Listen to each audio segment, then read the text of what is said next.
चंद्रपूर जिल्ह्यातील नागभीड तालुक्यातून एक मन हेलावून टाकणारी घटना समोर आली आहे। मानव वन्यजीव संघर्ष पुन्हा एकदा भीषण स्वरूपात दिसून आला असून सावरला जंगल परिसरात वाघाच्या हल्ल्यात एका महिलेचा मृत्यू झालाय। ही घटना आज दिनांक 25 मार्च 2026 रोजी सकाळी सुमारे 7:45 वाजताच्या सुमारास तळोधी वन परिक्षेत्रातील सावरला तलावाजवळील कक्षा क्रमांक 89 मध्ये घडली आहे। मृत महिलेचं नाव प्रमिला अरुण वाडगुरे, वयवर्ष 46, राहणार तळोधी, बाळापूर, चिटणीसपुरा असे आहे। त्या नेहमीप्रमाणे इतर 5 ते 6 महिलांसोबत जंगलात सरपणासाठी काड्या गोळा करण्यासाठी गेल्या होत्या। काड्या गोळा करून परतण्याच्या तयारीत असताना दबा धरून बसलेल्या वाघाने अचानक हल्ला चढवला। या भीषण हल्ल्यात प्रमिला वाडगुरे या गंभीर जखमी होऊन जागीच मृत्युमुखी पडल्या।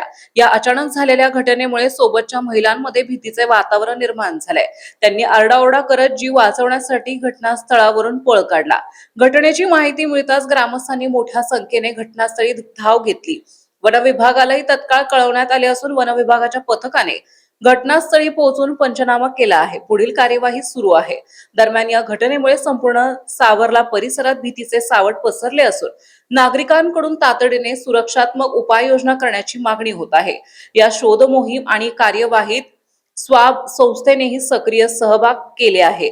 वन विभागाने परिसरात गस्त वाढवली असून नागरिकांना जंगलात एकट्याने न जाण्याचे, शक्यतो गटानेच जाण्याचे आणि आवश्यक ती खबरदारी घेण्याचे आवाहन केले आहे। Bureau news 7 Marathi, Nagbhid, Chandrapur.